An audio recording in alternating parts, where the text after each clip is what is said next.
Então você é o meu convidado a partir de agora. Vamos falar sobre saúde mental na nossa entrevista especial desta quarta-feira com o palestrante, escritor e psicólogo Rossandro Klinger, na entrevista do dia.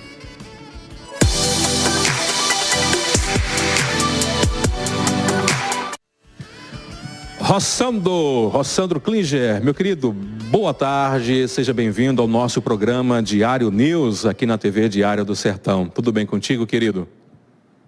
Boa tarde, Caliel. Boa tarde a todo mundo aí de Cajazeiras. Tenho muitos queridos amigos e amigas aí em Cajazeiras, todo o pessoal do Alto Sertão, que você estava citando os municípios ao redor.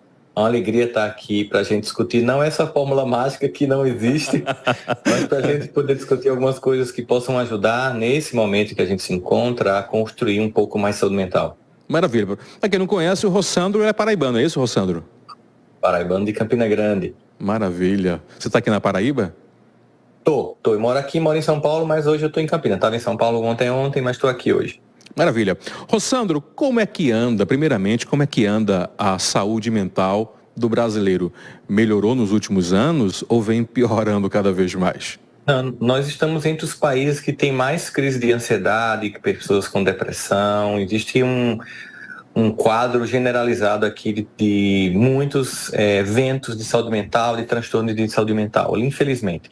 Mas isso também talvez tenha a ver com o fato de que a gente tem colocado isso como uma discussão muito importante para todos nós aqui no Brasil e a gente tem estatísticas que outros países não têm. De todo modo, acho que não precisa ser nenhum psiquiatra, psicólogo, neurologista, psicanalista para perceber que nós vivemos um tempo na história humana, o que os alemães vão chamar em filosofia de Zeitgeist, o espírito de uma época que provoca muita ansiedade, muita angústia por tantas mudanças, por tantos conflitos, e isso gera um desgaste profundo que vai exigir de nós a construção de competências emocionais para enfrentar um mundo que é mais complexo do que foi, por exemplo, no passado.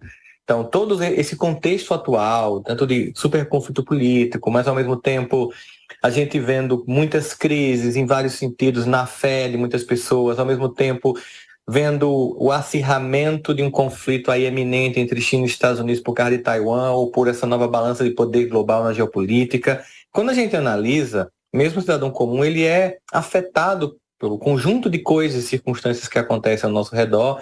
Inteligência artificial como o ChatGPT chegando para tomar tantos empregos, e é só o começo de uma grande revolução tecnológica. Então, tem tantas variáveis em jogo ameaçando nossa vida, nossa profissão, nos obrigando a se refazer, estressando todos nós, que de forma muito clara, muitos de nós está sendo afetado por tudo isso.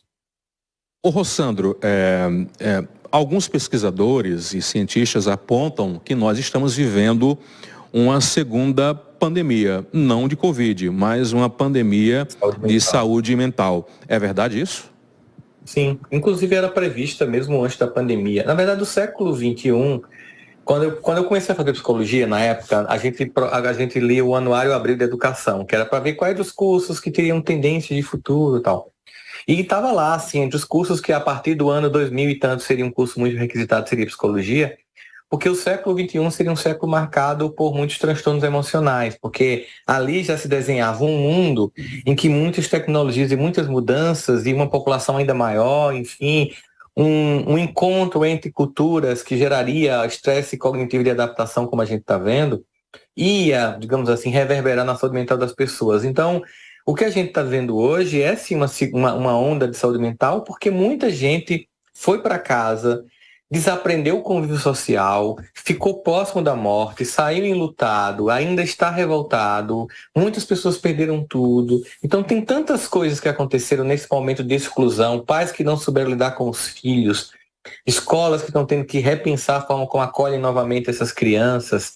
Então é um contexto de um evento que para muita gente impactou mais do que a gente imagina. Eu estava conversando com um amigo meu, que a gente é sócio de uma empresa lá em São Paulo, e eu dizendo para ele que a gente estava tão envolvido no lançamento dessa empresa durante a pandemia que meio que a gente não teve tempo de ser afetado mais seriamente, porque a gente estava com tanta entrega, tanta demanda profissional, que a gente via tudo acontecendo, mas estava lá tendo que fazer. Mas muita gente foi para uma espécie de vazio psicológico, para uma espécie de deserto emocional, e afetou de forma bem significativa muitas pessoas. Muito bem. O Brasil, ele tem uma característica bem peculiar, que é um país muito religioso e também místico. Tem muitas pessoas que, nessa pandemia e pós-pandemia, acabaram ou voltando para suas igrejas ou buscando um credo religioso como uma solução para as suas agonias ou conseguir enfrentar o deserto psicológico, como você falou. Até que ponto a religiosidade ou misticismo pode ajudar na saúde mental? Ou é importante que as pessoas saibam dividir o que é da religião, o que é do credo e procurar ajuda do especialista, no caso, o psicólogo? Na verdade, as pesquisas, e hoje tem um conjunto de pesquisas sobre isso, mostram que os benefícios de ter uma vida religiosa são muito maiores do que qualquer problema que possa acontecer. Também tem algum malefício, mas os benefícios são maiores. As pessoas que vivem uma experiência religiosa, elas entram em contato com um grupo de pessoas que gera o sentimento de pertencimento. Elas deslocam o seu eixo, digamos assim, de esperança, não para a política ou para a economia, mas para o sagrado. Elas se entregam numa relação com o ente, Deus, que ao contrário dos pais que frustram Deus, ele não frustra a expectativa das pessoas pela forma como ele se apresenta para a humanidade e coloca-se como aquele que construiu o nosso projeto humano. Então, independente de qual religião você esteja participando, todas as pesquisas mostram os benefícios que isso traz, em termos de saúde mental, de saúde física, de longevidade. Isso não quer dizer que quando você apresente um quadro emocional mais complexo e que você não consiga, dentro do seu repertório de sistema de crenças, uma solução, que você não necessite de buscar ajuda.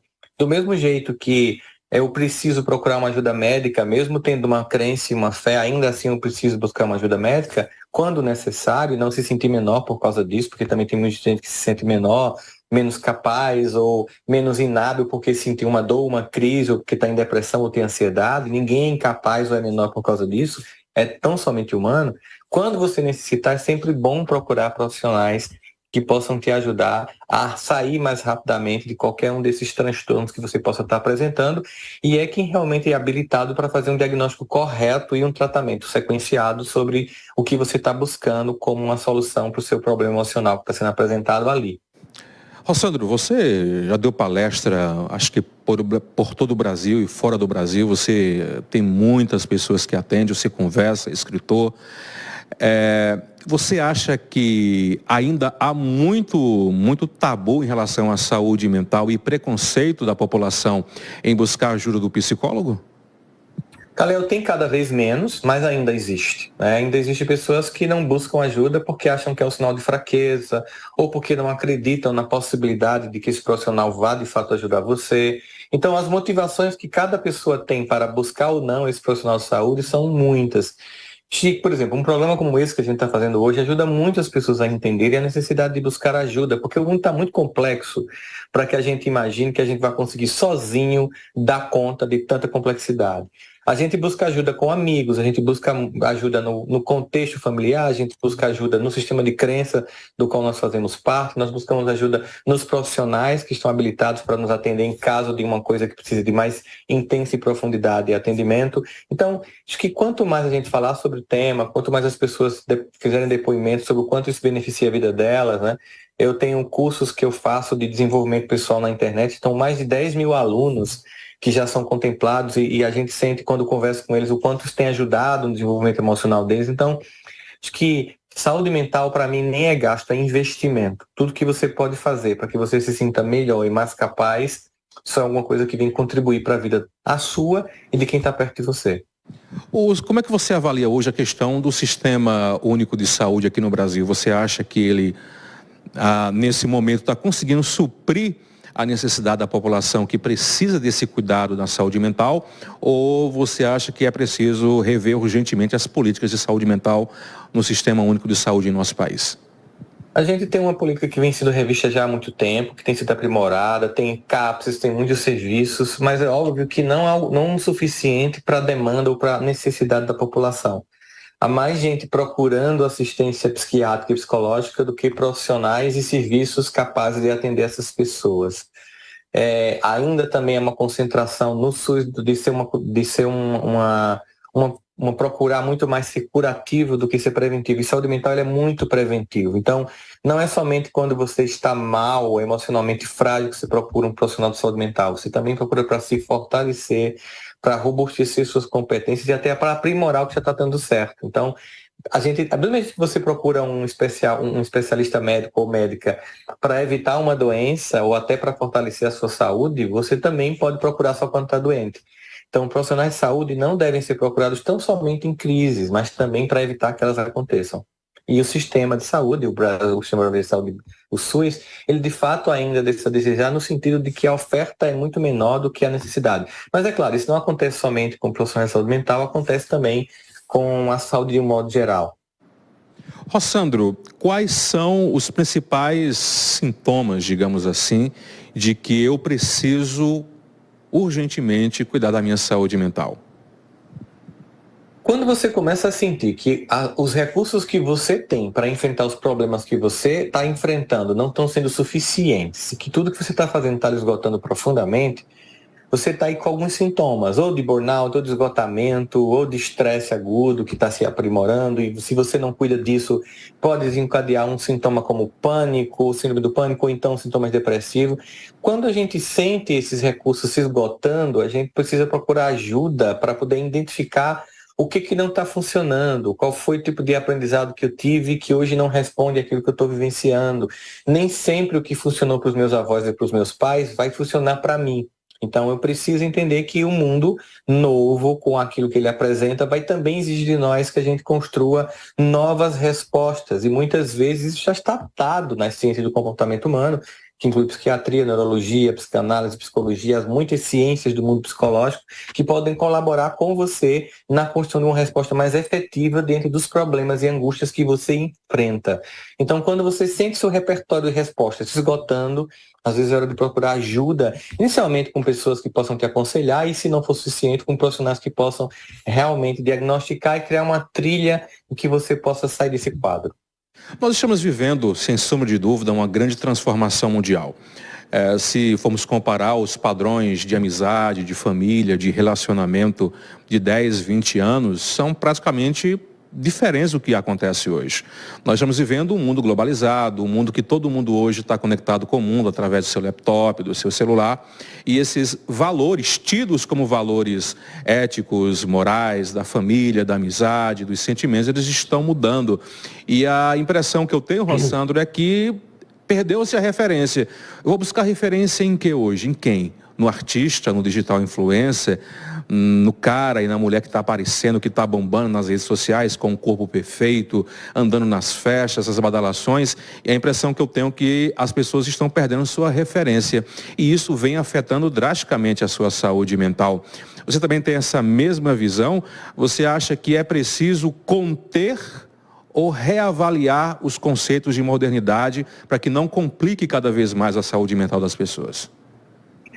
Não tem a ver em si com a modernidade, porque, na verdade, o tempo novo sempre vem. Lembra aquela música, né, que a Elis Regina costumava cantar, mas é você que ama o passado e que não vê que o novo sempre vem? Não é o novo em si, é a forma como a gente enfrenta a vida ou aquilo que a gente coloca como prioritário. Tem pessoas que estão hoje, vivendo o mundo de hoje, que são pessoas tecnologicamente integradas, que têm smartphone, redes sociais, mas mantêm laços familiares, amizades profundas, sentimento de propósito, de realização, de construção de um legado para a vida. Como também no passado tinha pessoas perdidas. Então tem a ver com a postura que eu assumo no dia de hoje.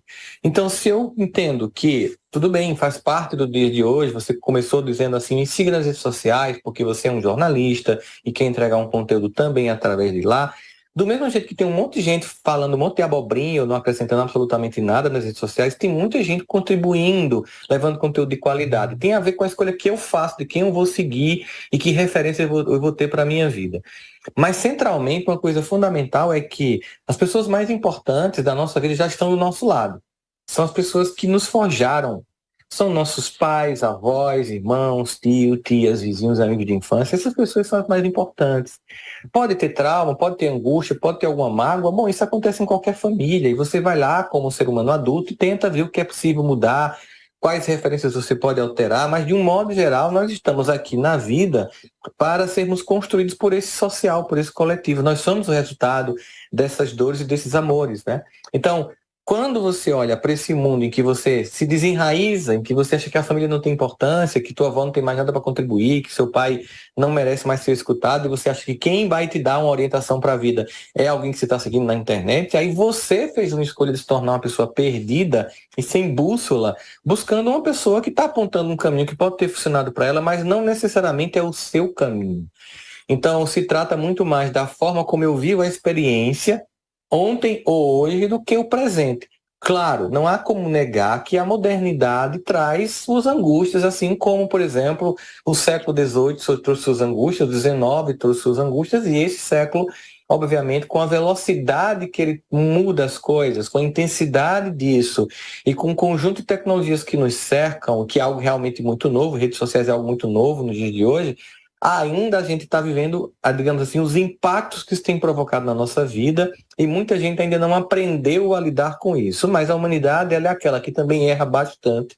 Por exemplo, quando jogou uma bomba em Hiroshima e Nagasaki, que matou mais de 200 mil pessoas em questão de segundos, mas essa mesma energia nuclear depois, hoje tem sido usada para que a gente faça radioterapia e salve milhares de pessoas com radiação em tumores cancerígenos, que façamos radiografias e tomografias para diagnosticar doenças, ou seja, a mesma força que usamos para destruir, usamos para salvar. Hoje eu acho que as redes sociais estão ainda muito mais provocando dores do que amores, mas nós aprenderemos com os nossos próprios erros, vamos construir uma sociedade melhor, porque é nossa necessidade fazer isso. E é claro que tem a ver com a escolha que nós estamos fazendo. Então, mesmo hoje, mesmo tecnologicamente integrado, eu posso manter aquilo que é essencial também, que são valores, famílias, lugar que faz com que você se sinta pertencente e importante. Rossandro, na sua opinião, quais são os fatores hoje que mais contribuem para as doenças mentais? São muitas variáveis. A gente tem aí, primeiro, uma coisa que eu já estava falando, que é a desconexão com a família. No momento em que você se desenraiza, você fica muito vulnerável, sabe? Quando você não sabe de onde vem, você não sabe para onde vai. Se você tem vergonha da sua casa, da sua família, da sua cidade, você tem vergonha de você mesmo, de você mesma. Então, perder essas raízes torna você vulnerável. Ficar acreditando que tudo que as pessoas dizem que você tem que fazer é fundamental. As pessoas vivem uma sociedade da comparação e isso nos adoece.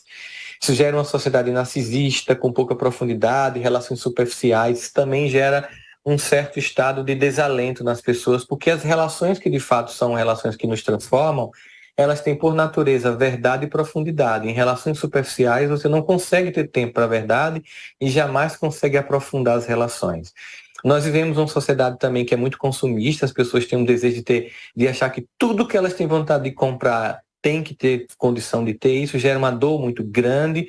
Aí vem as pessoas que vão mostrar nas redes sociais a vida maquiada, perfeita e filtrada delas, para que você do outro lado lá, clicando na foto, nem imagine que ao fazer isso durante 14 minutos já começa a sentir angústia por toda uma vida que sai na timeline e que não é a que você consegue ter, enquanto alguém está comendo um camarão na praia, você está comendo um resto de macarrão do almoço em casa, se sentindo menor por causa disso, e você é apenas alguém que está tentando dar o seu melhor e sobrevivendo, em vez de comemorar o fato que você está lá ralando pra caramba, se tornando uma pessoa voltada para si, uma pessoa incomparável. Nós temos que ser incomparáveis, não se comparar com as pessoas, entender que nós somos únicos, que nós temos um único DNA, que nós temos uma única digital, que nós temos uma única experiência de vida, que, como diz Caetano Veloso, cada um sabe a dor e a delícia de ser o que é. Então, comparar a vida só traz dor. Comparar a sua própria vida torna você alguém que pode entender o que você pode avançar, aonde você avançou, para que você se torne alguém único, porque nós somos, assim, incomparáveis. E isso faz parte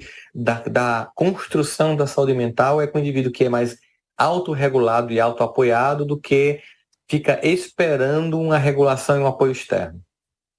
Eu acredito, Rossandro, que eu acho que uma das maiores expectativas do ser humano é a felicidade. Todo mundo quer ser feliz. Eu acho que a grande maioria das pessoas no mundo hoje, elas querem ser felizes.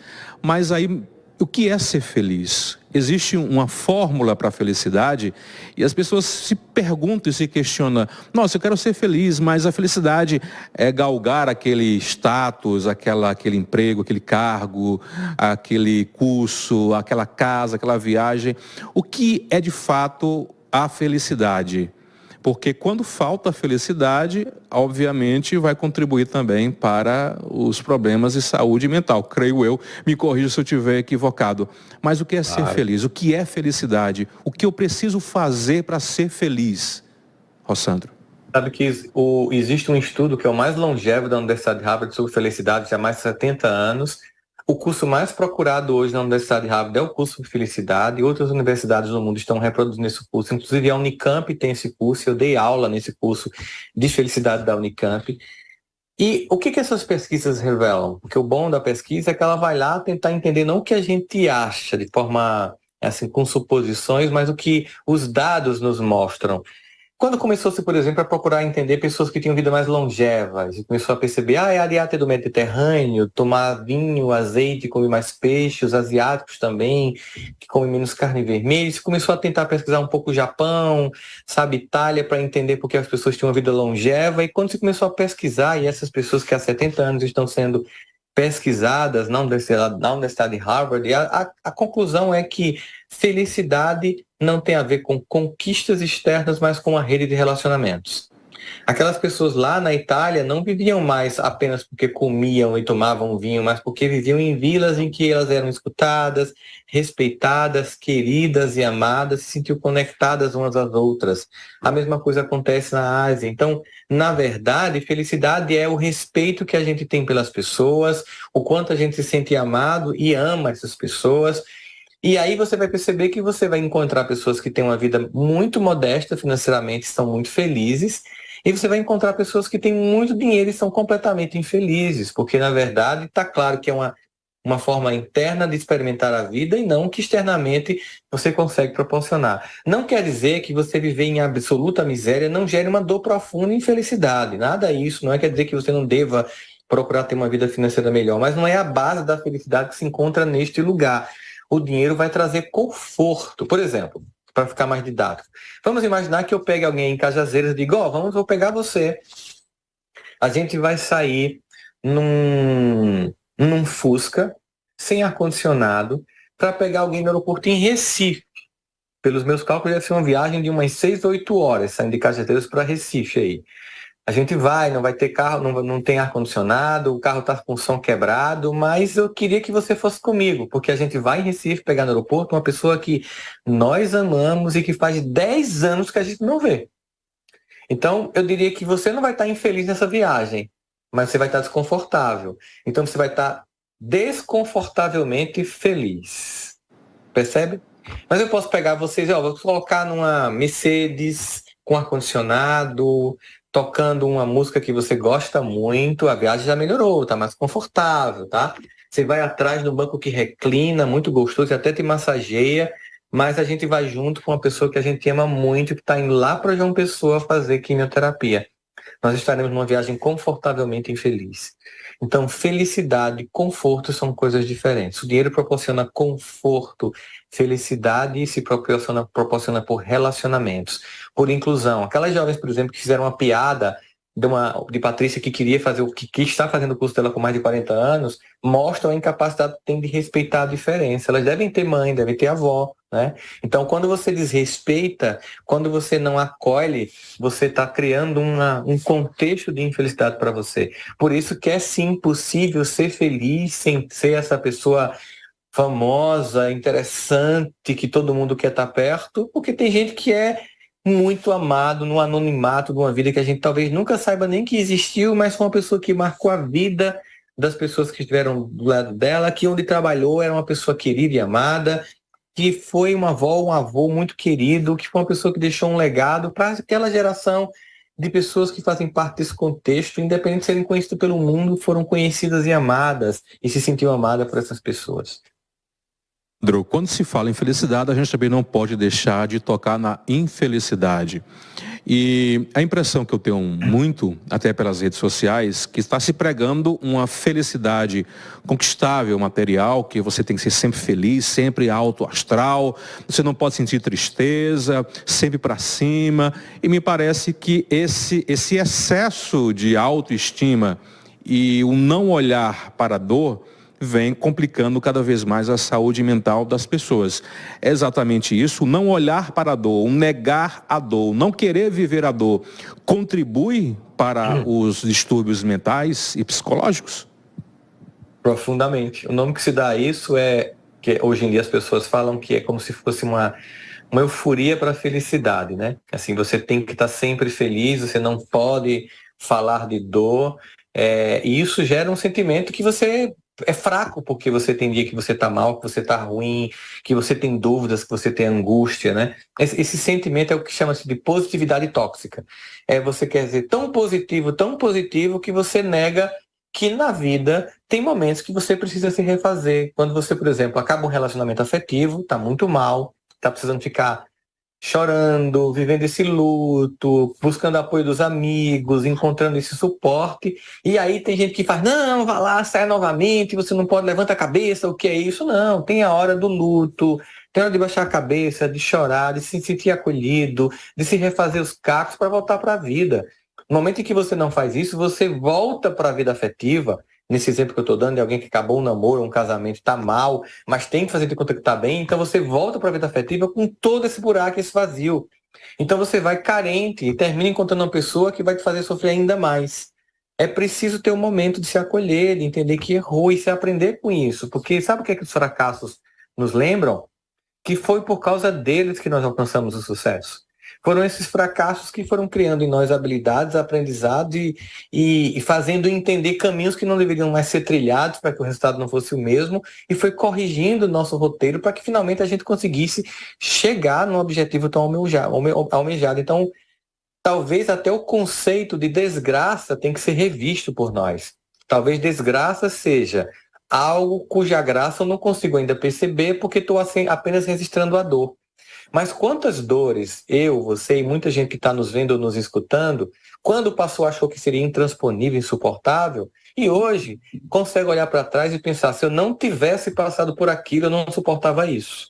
Ou seja, aquela dor que eu reclamei tanto me forjou competência para suportar esse mundo de hoje, que eu sei que é complexo. Então, assim, quando a gente olha para a felicidade, não é um estado de plenitude absoluta o tempo inteiro. É alguém que, inclusive, tem maturidade para enfrentar os dias difíceis da vida. Rossandro, você acha que, acharam aqui a dúvida, você crê que o ser humano naturalmente ele é um bicho carente? Somos. Nós temos necessidade de pertencimento. Nós somos o que somos pela rede de conexão que nós estabelecemos. Como diz a música, né, do Poetinha, é impossível ser feliz sozinho. Nós somos construídos para sermos gregários. Nós aprendemos a falar escutando alguém falar, nós aprendemos a andar vendo alguém andar. As pessoas que nos cercam, elas nos impressionam e nós as impressionamos também. Nós podemos estar aqui, daqui a 5 anos eu posso, de repente, na próxima viagem para Cajazeiras, pegar um Uber em Campina que voa para chegar até aí. Não sei. Mas a necessidade que todo mundo continua tendo, seja numa carruagem ou no Uber voador, é de amor, afeto, acolhimento, relevância, pertencimento, se sentir querido, querida, se sentir importante. Isso não muda do passado para hoje, nem mudará no futuro. As necessidades humanas são as mesmas. Nós precisamos de sentir acolhimento, precisamos sentir que o que a gente faz é importante para as pessoas. Nós buscamos a construção de potências na nossa vida para que as pessoas reconheçam isso. Mas mais importante é que nós possamos reconhecer. Porque não adianta o mundo inteiro reconhecer e você não reconhecer, ou não adianta o mundo inteiro lhe criticar e você achar que você é capaz, você não ouve essas críticas e continua. O próprio Erasmo de Roterdã dizia que adianta o mundo inteiro me dizer que eu sou incapaz se eu me sinto capaz.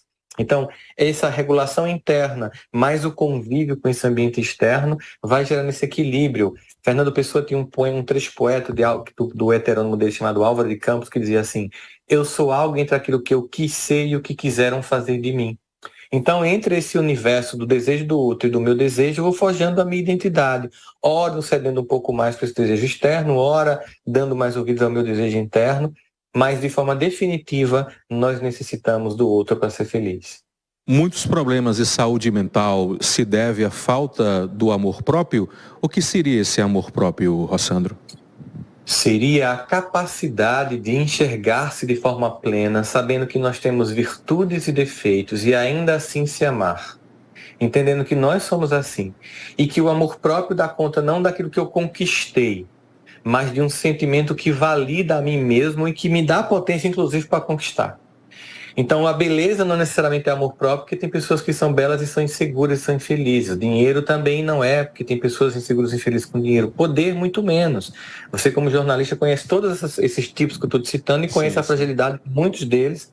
E conhece pessoas comuns que são muito centradas, porque tem a ver com o recurso interno do indivíduo, a capacidade de orientar a própria vida. E a autoestima é algo que precisa ser treinado, construído e consolidado. Ela não vem com o tempo. Como a maturidade também não vem com o tempo. Ninguém amadurece com o tempo. A gente amadurece porque escolhe amadurecer. Tem pessoas de 60 anos extremamente imaturas. E tem pessoas de 25 anos com muita maturidade, porque elas escolheram amadurecer. Então nós temos que escolher amadurecer, nós temos que escolher nos amar, nós temos que nos colocar como prioridade da nossa vida, sem achar que isso vai gerar narcisismo ou egoísmo. Porque a pessoa narcisista, ela não se ama muito. A pessoa egoísta não cuida só de si. Ela é incapaz de dar porque tem pouco. A pessoa que se ama de verdade, ela tem tanto que sobra e ela entrega para todo mundo que está perto. Ela é alguém que é capaz de chegar e agregar as pessoas e todo mundo sente falta quando essa pessoa não está. É diferente do narcisista e do egoísta, que quando não vai as pessoas sentem alívio. Talvez uma pergunta que a gente poderia se fazer para que ficasse mais didático na nossa vida é: o que as pessoas diriam no nosso velório sobre nós? Talvez seja a hora da gente mudar um pouquinho o roteiro para que a gente tenha boas memórias para deixar na vida das pessoas. Rossandro, segundo pesquisas, o Nordeste ainda continua no Brasil liderando os casos de feminicídio e violência contra a mulher. No Brasil, no mundo, mas o Nordeste, Norte e Nordeste ainda é bem peculiar nessa área. Os números ainda são muito preocupantes. E o público, a maioria das pessoas que assistem ao meu programa são pessoas do sexo feminino. E tem muitas mulheres que estão vivendo relações tóxicas, principalmente com seus companheiros. Relações abusivas, de dor e sofrimento. E isso fere, isso adoece muito mentalmente essas mulheres. Quais são os conselhos ou o conselho que você daria a essas mulheres que estão sofrendo dentro de uma relação abusiva e tóxica e que não conseguem ter força para conseguir se libertar disso? Clélio, Calil, acho que a primeira coisa que a gente tem que dizer é que não se sinta culpada porque ainda não conseguiu sair. Não é fácil. Não se sinta menor nem incapaz porque ainda não conseguiu sair. Ninguém fica porque é covarde ou ninguém fica porque gosta de sofrer. Existe um conjunto de coisas que só cada uma das mulheres que nos escuta sabe que explica por que elas não saíram ainda. Eu tenho feito recentemente uma série de podcasts lá na CBN com a Pétria, e a gente já fez 4, que é: por que existem relações tóxicas, quais são as relações tóxicas, porque ainda percebendo essas relações a gente fica, e agora, a partir do domingo, eu vou começar a falar sobre como sair dessas relações tóxicas. Então, busque ajuda, existe apoio, refaça sua rede de apoio familiar. Se você for isolada, vá reconectando essas pessoas. Construa a ideia de que você pode sim ser uma pessoa feliz e respeitada, ainda que você tenha que abrir mão de uma relação que está te trazendo tanta dor. Tire esse mito de que você tem a missão de melhorar essa pessoa. As pessoas só mudam se elas quiserem, nós não podemos mudar as pessoas. Não sinta que você tem uma missão a cumprir. Não ache que você é obrigada a ser infeliz o resto da vida para salvar um casamento que já está falido ou uma relação que está te tornando mais infeliz. Não ache que afundar junto num barco que está afundando é prova de amor. Salve-se e salve os filhos. Mas se você não tem força para fazer isso ainda, não se culpe, não se martirize, mas busque ajuda e recursos. Se você quiser ouvir essa série de podcast, você vai no Spotify e você coloca O Divã de Todos Nós, já tem os 4 episódios, e você pode ter acesso aos outros 2 que vão vir nas próximas 2 semanas. Mas é para a gente entender que é muito complexo a gente fazer isso. Tem até um filme, uma série recente, acho que é Made, da Netflix, que trata da história de uma doméstica nos Estados Unidos que passa por uma relação abusiva. É uma história real que eu recomendaria assistir até porque ela é muito didática no sentido de explicar para as pessoas como é que esses abusos acontecem, por que que as mulheres têm dificuldade de sair e o como é importante buscar ajuda para conseguir sair desse lugar. Eu conheço muitas mulheres que são vítimas de relações abusivas e eu escuto muito o seguinte, Rossandro, não, mas eu vou tentar, ele vai mudar, eu vou conseguir mudá-lo, eu vou ajudar, não posso deixar aqui agora não, porque eu tenho esperança, eu tenho fé em Deus que ele vai mudar. E muitas vezes não muda, ou na grande maioria não vai mudar. A pergunta acabei já dando uma resposta, não sei se vai ser a mesma sua. Eu devo manter esperança em mudar o outro, Rossandro? A gente não muda as pessoas, não. O esforço que a gente tem, a gente muda a gente. O que acontece assim? Às vezes tem uma história, eu tenho uma amiga que passou 30 anos e finalmente o marido mudou. Mas, poxa, você passou 30 anos infeliz, né? Talvez você fique com medo de quanto tempo eu já investi nessa relação e eu vou sair agora. Talvez você fique com vergonha de ser uma pessoa que vai estar sem um casamento e como você vai ser vista. Talvez você não tenha apoio da família. Talvez você preocupe-se com a opinião dos outros. Ou você acredita que, não, tem 1 ou 2 dias do mês que ele é uma pessoa tão boa. Mas personalidade é o que a gente é constantemente. Se é uma pessoa que 2, 3 dias do mês é boa, ela não é boa, ela é ruim, porque ela é 27 dias ruim.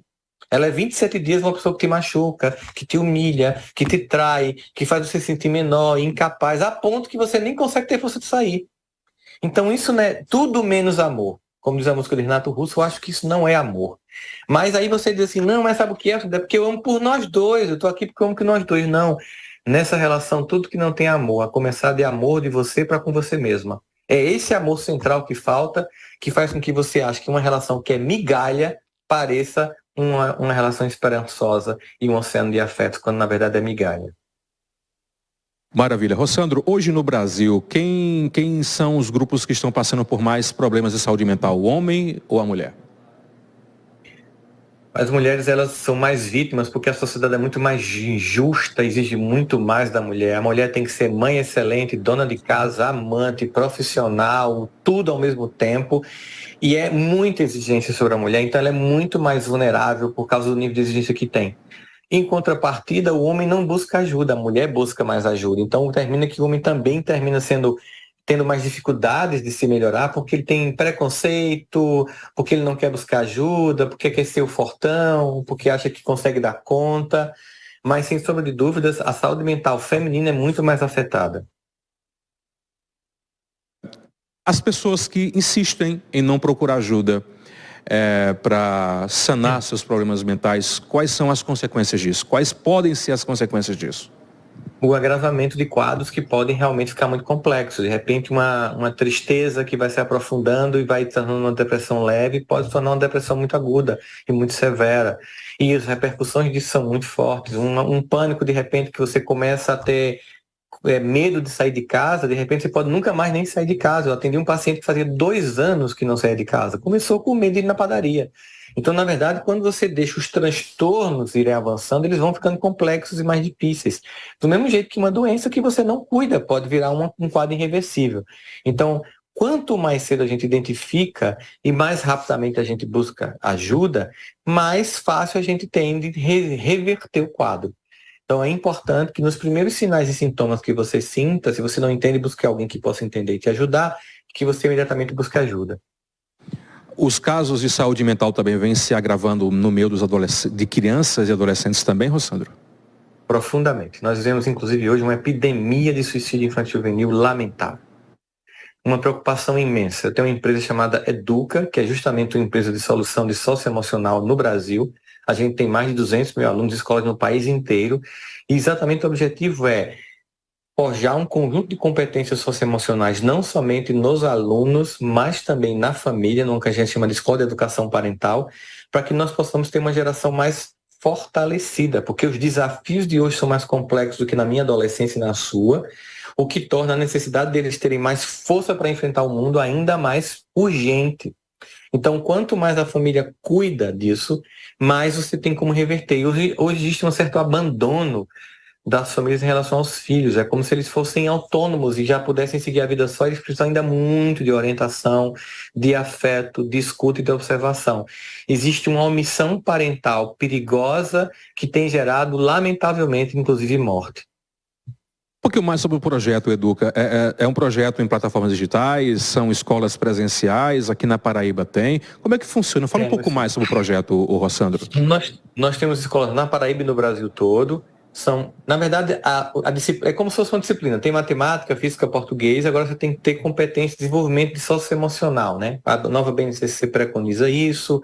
É uma pesquisa que vem lá dos Estados Unidos e que se mostra que é importante a escola ser um lugar não só que você ensina matemática, física, geografia, português e inglês, mas também que você constrói o que eu chamo de letramento das emoções, construção dessas competências para enfrentar a vida. Empatia, pensamento complexo, resiliência, capacidade de suportar a frustração, virtudes, começa na infância e vai até o ensino médio com um novo projeto de vida. A gente tem várias escolas, se quiser entrar em contato, só entrar no Instagram, Educa por Rossandro Klinger, e você vai ter contato com nossas redes sociais e plataformas para acessar, e é colocado à disposição para escolas como uma disciplina com conteúdo material e prático para viver a experiência de construção de competências emocionais para os alunos, para os professores e para a família. Pelo que você falou, dentro do seu projeto, eu fiz a leitura de que uma das maneiras de se conseguir resolver, talvez a longo prazo, a questão da saúde mental é começar a educação desde a infância. Seria isso, Rossandro? Preparando para a vida desde a infância? Para a vida. Nós não podemos imaginar, não é muito novinho, não. Desde cedo, nós precisamos forjar habilidades. Nós precisamos construir competências nos nossos filhos. Nós não podemos garantir que o mar vai ser calmo. Então, nós temos que garantir capacidade de navegação. Se o objetivo de construir um navio fosse que ele ficasse seguro, ele nunca saia do porto. A criança não vai ficar no porto da família o resto da vida, ela vai navegar. Então, eu tenho que ensinar ela a navegar na vida, nas ondas difíceis, nas dificuldades, com tripulações angustiadas. A gente tem que desenvolver quanto mais cedo possível. Nós temos uma janela ali entre os 1 e os 7 anos de idade que vai diminuindo a capacidade da gente inculcar e construir essas competências nos filhos. Então, quanto mais cedo, melhor. Um dos problemas que assola muita população hoje é a depressão. Eu acho que os números vêm crescendo cada vez mais. A cura para a depressão, Rossandro, o que fazer quando eu sou diagnosticado com depressão? Sabe que desde o lançamento dos primeiros antidepressivos, a gente começou a ter um avanço significativo no tratamento da depressão. Muitas depressões, elas são hoje possíveis de diagnóstico e de cura, sim. Tem depressões que são endógenas, ou seja, são orgânicas dentro do próprio indivíduo, está tudo bem na vida dele, mas ele não consegue ver o mundo de forma positiva porque dentro dele está tudo muito desorganizado e o antidepressivo é muito útil nesse sentido. Tem depressões que são exógenas, fruto de circunstâncias difíceis, por exemplo, está inventando um casamento tóxico e abusivo, pode provocar em você depressão, tem uma infância traumática, pode provocar em você depressão, e essas circunstâncias externas também podem ser trabalhadas em processos terapêuticos, às vezes também medicamentoso. Nesse momento, acho que é importante dizer que o profissional mais habilitado para medicar você é o psiquiatra ou a psiquiatra. Os tratamentos psicológicos, procure fazer com pessoas sérias, com formação universitária consistente, não pessoas que fazem curso de final de semana e que tentam te dar solução para a vida, que nem aplicam na própria vida dessas pessoas, porque saúde mental é uma coisa muito séria para você entregar a sua cabeça a qualquer pessoa. Existem recursos, tanto terapêuticos como medicamentosos, que ajudam a resolver a maior parte dos processos depressivos, mas tem algumas que são muito persistentes e que continuam ainda sendo motivo de estudos, porque se faz vários tratamentos e a depressão ela dá até uma arrefecida, mas volta intensamente. Então, cada caso é um caso, precisa de um diagnóstico correto para que você possa ter um tratamento também correto. Eu sei que tem muitas mensagens chegando aqui, mas eu não tenho como dar de conta de todas, e o Rossandro também está, nós estamos dentro de um tempo, mas eu escolhi essa aqui do Antônio Marcos de Oliveira, lá no chat, porque tem a ver com a pergunta que eu vou fazer agora. Ele diz o seguinte: já li o livro do Rossandro, eu escolho ser feliz. Como isso é possível em meio a tantos desafios em que somos testados? As 5 faces do perdão e auto-perdão são 2 livros que dialogam sobre a forma como devemos nos ressignificar diante do sentimento de culpa e de propor um novo olhar sobre nós e o outro Como fazer isso? É uma pergunta que o Antônio Marcos fala. Aproveito e já peço para você falar sobre os livros que você lançou, inclusive aí, né? Eu Escolho Ser Feliz.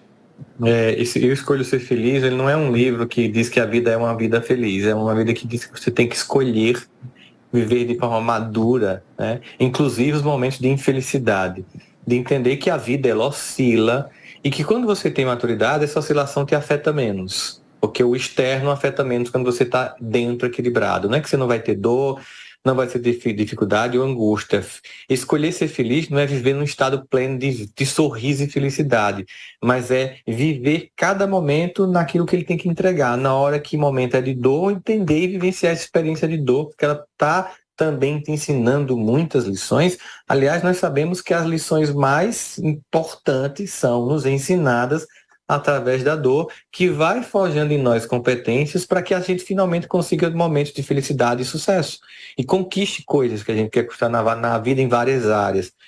E entre essas conquistas está o perdão, que é o auto-perdão, que foi o primeiro livro que eu lancei, que é um livro que fala sobre a importância de você olhar para você com um olhar de compaixão e de perdão, com uma cobrança não destrutiva com culpa, mas com uma responsabilidade por mudança. As 5 Faces do Perdão, em que eu trato de 5 histórias clássicas em que o perdão é a grande resposta curativa para o indivíduo. Também tenho Escolho Ser Feliz. Lancei, durante a pandemia, O Tempo do Autoencontro, a necessidade do deserto das nossas vidas, que tem a apresentação do Washington Oliveto e tem comentários da Petra e do Alok, que são amigos queridos. Estou lançando um outro livro esse ano com a Lília Ferreira, a gente está prestes a publicar, e um outro que vai ser também com outra pessoa, mas que é surpresa, que a gente já está começando a escrever e vai ser muito legal. Para mim vai ser uma honra escrever um livro com essa pessoa, mas por enquanto é segredo, mas está vindo mais conteúdo aí para vocês. Eu sou curioso, não vou mentir para você. Você falou essa outra pessoa, dá só uma dica. Essa outra pessoa é de qual área? É psicólogo também? Se eu disser vai ser muito na cara. Deixa aí, é uma pessoa que é uma referência para muita gente no Brasil e é uma pessoa que eu admiro muito. Ficamos curiosos agora. Rossandro, as pessoas que desejarem saber, comprar o teu livro, está disponível em todas as plataformas, na Amazon, tem que comprar diretamente com você?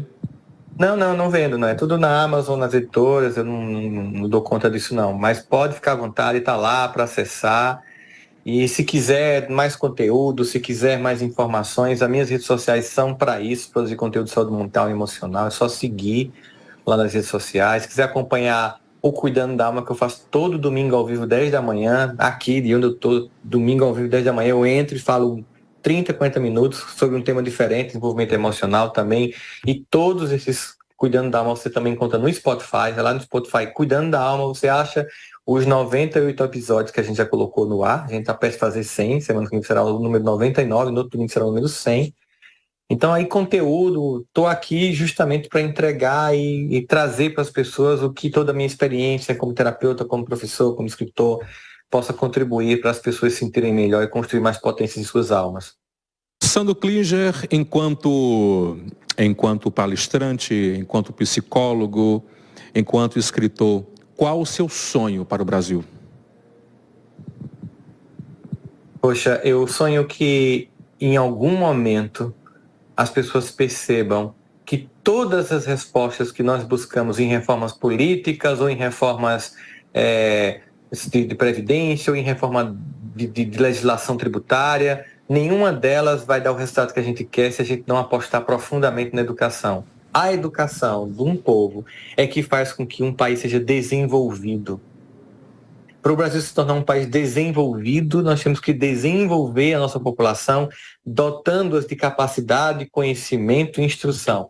Sem isso, tudo vai continuar sendo um sonho, um voo de galinha, patinação, uma nação que tem tudo para acontecer e continua sem se tornar o que ela pode ser, e nós sabemos o quanto ela pode ser relevante no cenário global. Nenhum país do mundo se tornou importante no mundo sem educação. Nós temos a jabuticaba que é só nossa, mas nós não vamos criar um país relevante sem educação. Não vai ser possível.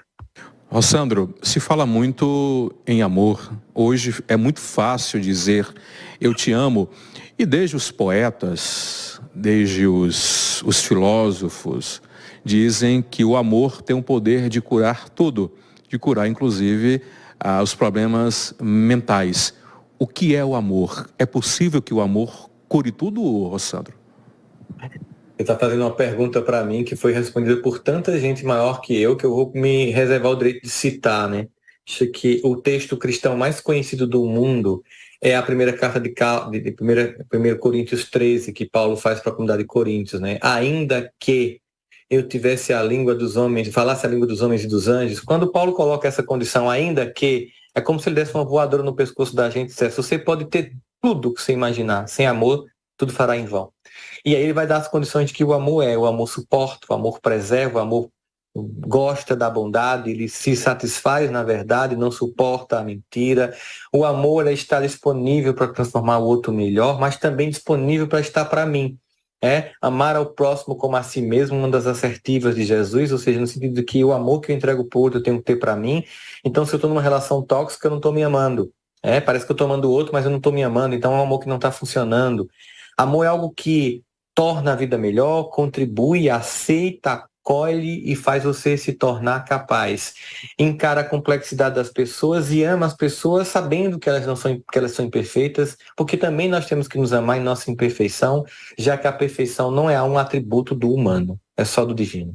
E é nessa imperfeição que nós vamos aprimorando isso que nós chamamos de amor, que nós vamos construindo isso que nós chamamos de amor, e que não pode ser apenas uma abstração ou uma palavra, eu te amo, ou em inglês I love you, né, eu je t'aime, não importa. Eu preciso sentir, tem que ser palpável, tem que ser concreto. O amor tem que ser percebido nos gestos.